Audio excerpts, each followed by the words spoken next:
मैं इस समय खड़ा हूँ ऋषिकेश में। आप देख सकते हैं हमारे पीछे रिपोर्टिंग पुलिस चौकी है राम झूला, जो जनपद पौड़ी गढ़वाल के तहत आती है। और हमारे ठीक सामने आप देख सकते हैं यहाँ का जो बहुत फेमस पुल है, यानी राम झूला पुल जिसे बोलते हैं। और आज टोटल लॉकडाउन का देश में दूसरे चरण का 7वां दिन है। तो आज हम अपनी टीम के साथ देहरादून से आए हैं ऋषिकेश का हाल लेने, यहाँ पे किस तरह से चल रहा है लॉकडाउन। और यहाँ पे जो सामान्य दिनों में हज़ारों की संख्या में यहाँ विदेशी और देसी पर्यटक आते हैं, और ये जो नगरी है, धर्म नगरी कहते हैं ऋषिकेश को, ये गुलजार रहती है।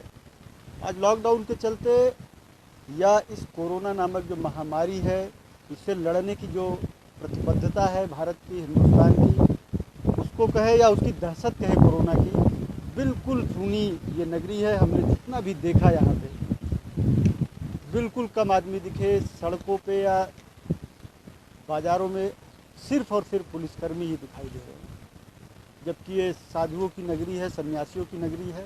उनकी गतिविधियाँ भी बिल्कुल जैसे सामान्य लोग लॉकडाउन है घरों में, बिल्कुल उसी तरह से जो साधु सन्यासी हैं वो भी लॉकडाउन है। बड़ी संख्या में विदेशी भी इस नगर में रहते थे, आते थे, जाते थे, वो भी अपने अपने देशों को भेजे जा चुके हैं।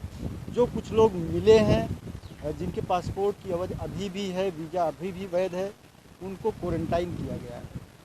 तो हमने देखा कि यहाँ पे बिल्कुल ही शांति है। जो लॉकडाउन है वो बहुत ही सफलतापूर्वक चल रहा है और लोग बहुत सपोर्ट कर रहे हैं। आप देख सकते हैं जो रिपोर्टिंग पुलिस चौकी है उसके सामने ये बैरिकेड लगा रखा है। झूला पुल, जिसे राम झूला पुल कहते हैं, यहाँ आने जाने का ये मुख्य मार्ग है। ये ऋषिकेश नगर के दोनों तरफ को जोड़ने वाला पुल है। बहुत सारी फिल्मों में भी आपने इसका दृश्य देखा होगा कि किस तरह से ये झूला पुल है। तो यहाँ पे बहुत सारे लोग हैं जो पुलिसकर्मी हैं, हम कोशिश करेंगे उनसे बात करने की। और वाकई धरातल पे क्या स्थिति है, किस तरह की, मतलब लोग बाहर निकल रहे हैं क्या बिना काम के? जो नहीं, वैसे तो लोग कोई यहाँ से बाहर नहीं निकल रहा। जो जैसे कोई पीड़ित है, जैसे कोई बीमार है, वही मतलब यहाँ से जा रहा है, अन्यथा कोई नहीं है। अच्छा अरविंद जी, अगर बात करें जैसे देहरादून में बहुत लोग आ रहे हैं और पुलिस बहुत सख्ती भी दिखा रहे हैं उनके साथ, उनकी गाड़ियों का चालान भी कर रही है, सीज भी कर रही है, धारा 188 के तहत पाबंद करने की भी कार्रवाई कर रही है। तो कुछ उस तरह का कोई टेम्परामेंट यहाँ के लोगों में भी कुछ दिखता है आपको?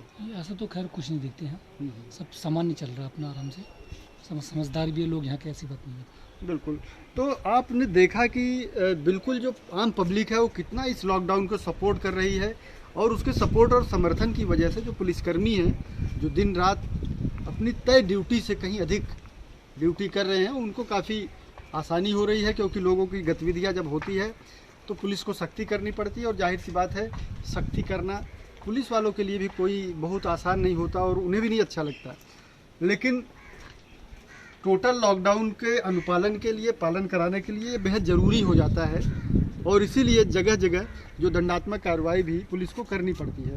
अब देखिए मैं चलते चलते आ गया हूँ राम झूला पुल पे। आप देखिए हमारे सामने माँ गंगा का बड़ा सुंदर दृश्य है, और ऐसा लगता है जैसे वो माँ गंगा का संबंध लोग शिव से जोड़ते हैं। तो ऐसा लगता है कि जो शिव हैं वो यहाँ माँ गंगा के रूप में विश्राम कर रहे हैं। दूर दूर तक जो गंगा का पानी है बिल्कुल नीलकंठ, यानी भगवान शिव का जो एक और रूप कहा जाता है नीलकंठ, उसी नीलकंठ के दर्शन होते हैं यहाँ पर।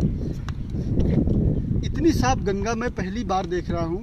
हालांकि ये माना जाता है कि ऋषिकेश में जो गंगा जी हैं वो आमतौर पे अन्य स्थानों से कहीं अधिक साफ सुथरी और पवित्र है। लेकिन पिछले 21 दिन का फर्स्ट फेज का जो लॉकडाउन था, और आज 7वां दिन है सेकंड फेज के लॉकडाउन का, तो लगभग 28 दिन की बात करें, यानी लगभग 1 महीने की बात करें, तो उसका पूरा असर इस माँ गंगा की सेहत पे पड़ा है।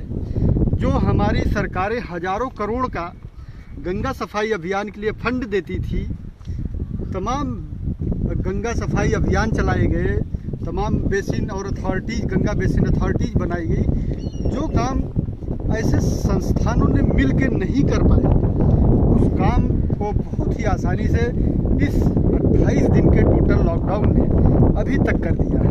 आप देखिए दूर दूर तक गंगा जी का जो नज़ारा है वो कितना साफ, स्वच्छ और धवल दिखाई दे रहा है। और इसमें जब सूर्य भगवान की किरणें पड़ती हैं गंगा में, तो आप देखिए ऐसा लगता है जैसे गंगा नीलकंठ से सीधे स्वर्णमयी गंगा हो जाती है। वो जैसे कहते हैं कि स्वर्ण जो है वो चमकता है, तो बिल्कुल हमें ऐसा लगता है कि जैसे इस नदी में किसी ने स्वर्ण की कोई चादर बिछाई है। आप देख सकते हैं किस तरह का नज़ारा है, और कितना स्वच्छ और साफ क्रिस्टल क्लियर यह गंगा का जल है। हमने तो अभी आचमन भी किया, इतना शुद्ध पानी है कि आपको पीने में जरा भी हिचक महसूस नहीं है। दूसरे पहलू पे आते हैं। अभी हमने ये बताया कि लॉकडाउन का एक तरह का जो सकारात्मक पहलू है, जब से यह संकट शुरू हुआ है दुनिया में, लोग तरह तरह की बातें कर रहे हैं, तरह तरह की चर्चाएं कर रहे हैं। उसमें एक चर्चा पूरी दुनिया में हो रही है, और वो ये है कि मानव ने प्रकृति का बहुत नुकसान किया। अब उसको कोरोना के तौर पे भुगत रहे हैं, इस तरह की महामारी के तौर पे भुगत रहे हैं। तो आप देख सकते हैं कि जो ऋषिकेश का ये लक्ष्मण झूला क्षेत्र, राम झूला क्षेत्र है, वो किस तरह का दृश्य आपको दिखा रहा है। और